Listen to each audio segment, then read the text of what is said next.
የሪቨርሳይድ በደንብ ገና ስላልወጣ ምን ያክል ሰው እንዳየው አላቅም። ግን እውነት ለመናገር ከሰራናቸው ስራዎች ውስጥ በጣም ከፍተኛ ግምት የሚሰጠው በጣም ጠቃሚው ስራ ሪቨርሳይድ ነው።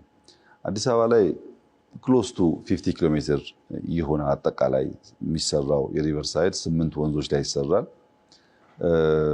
አንደኛው ለምሳሌ ከእንጦጦ ጫፍ ጀምሮ በፒያሳ አቋርጦ በፒኮክ የሚሄደው ነው። ብዙዎቹ ወንዞች ግን እየተገናኙ የሚሄዱባቸው ቦታዎች አሉ። አንደኛውን ብቻ መስመር መስራት የምትፈልገውን ግብ ያሳካል። ምክንያቱም ከአንደኛው የሚመጣው ቆሻሻ ስለሚያበላሸው።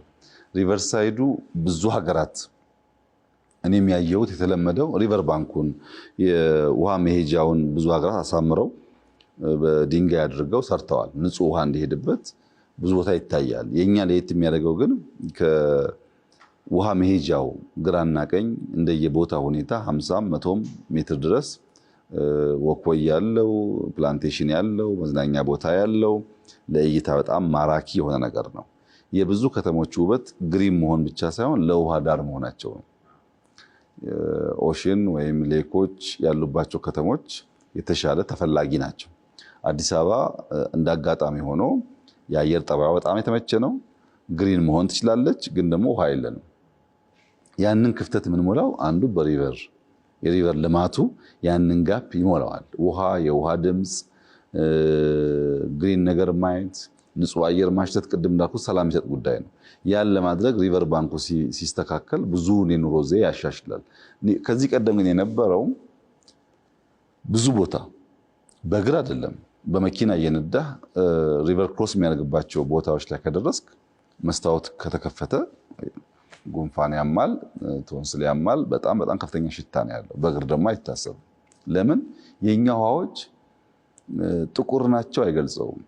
እና የሪቨር ሳይዳችን ጥቁር መርዛማ የነበሩ ውሃዎችን ማከም ነው። ለኑሮ ምቹ ያልሆነ ውሃ ወንዝ ዳርቻ ማለት የደህንነት መሰባሰቢያ ነው የነበረው አዲስ አበባ ውስጥ። ከተማው የማያውቀውም ቦታው ሰውን በላይ ይገነባል። የችግርተኛ ህጋዊ ያልሆኑ ሰዎች መኖሪያ የነበረው። አሁን ግን ከጥቂት ዓመታት በኋላ አዲስ አበባ ውስጥ የምንሻማባቸው ቦታዎች ለመኖር ሪቨርሳይድ ናቸው። አንደኛ ግሪን ነው፣ ንጹህ ውሃ ይኖራል፣ ርቀት ስላለው ለቪው ይመቻል። ሆቴልም ፈርኒሽ አፓርትመንትም ቢሰራ ሬስቶራንትም ቢኖር በእጅጉ የሚመች ይሆናል። ለምሳሌ ቀበና የብዙ ሰዎች የሚታወስ ውሃ ነው።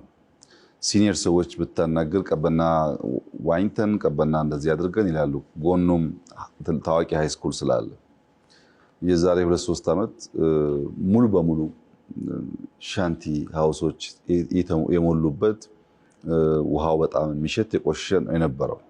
አሁን ከተማችን ውስጥ ካሉ ትላልቅ ሌኮች አንዱ ቀበና ነው። በጣም ቆንጆ ሬስቶራንቶች በአቅራቢያው ተሰርተዋል። ለእይታ በጣም የሚመች ነው። እንደ መዝናኛ ቦታ ውሰደው። ትናንትና በጣም ቆሻሻ የነበረው አሁን እንደ መዝናኛ ቦታ ውሰደው። ውሃዎቻችንን በሚመለከት እየተሰራ ያለው ስራ አላለቀም። በተለይ ውሃውን ማጥራት፣ ቆሻሻውን መለየቱ ስራ 6-7 ቦታ እየተገነባ ነው ያለው፣ አላለቀም። እሱ ሲገነባ አብዛኛው ቆሻሻ ውሃ ሲስተም ውስጥ ገብቶ ከተጣራ በኋላ ንጹህ ውሃ ኮርሱን ጠብቆ ይቀጥላል። ቆሻሻው ግን ተመልሶ ወደ ማዳበሪያ፣ ሌሎች ጥቅሞች የሚውል ይሆናል። መቆሸሽ አይቀርም ከተማ ካለ፣ ግን የምናጸዳበት ስርዓት ደግሞ እየዘረጋን ያለነው።